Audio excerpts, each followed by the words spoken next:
How's it going, guys? Had to make a stop down in Baltimore, obviously to try to catch the last Pokemon left on my Pokédex, but also to talk a little bit about the new Vortex mesh and maybe give you guys some fun ideas of how to mess around with it once you guys snag your first slice.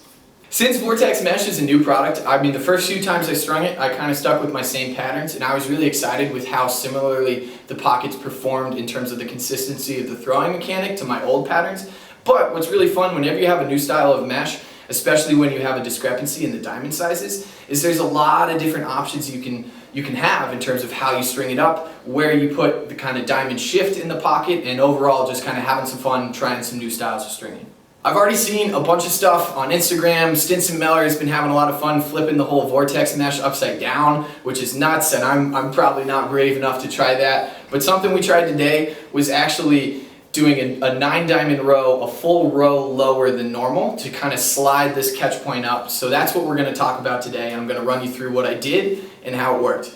Basically, all I did with this stick is I folded the top string down as if I were doing a regular 9 diamond row, except I folded it a full row lower than I normally would. So I essentially had a whole extra row of mesh here that was hanging out when I strung the top string, and then I just snipped that off at the very end. And what that does is that brings that transitioning point from the 17.5mm diamonds to the larger kind of true diamonds a full row higher in the stick. What's really cool about that is the normal transitioning point is kind of about where my catch points are normally in my pockets, which I've actually talked about in a video on East Coast Guy's channel before, so you can check that out if you want to. But what it does when you move the whole thing up is it kind of sits that catch point right about where a normal high pocket catch point is. The first thing I wanted to do is see how the stick would feel without adding any natural stringing catch points. So I strung a very simple pattern, which I'll show you real quick.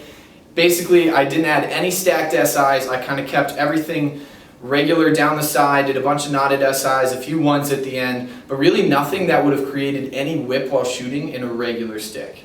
When we did that same pattern with the Vortex mesh though, it was pretty cool. I got a little bit more whip on my stick when I was shooting, and it created a slightly enhanced catch point, but not all the way as if I had done a stacked SI.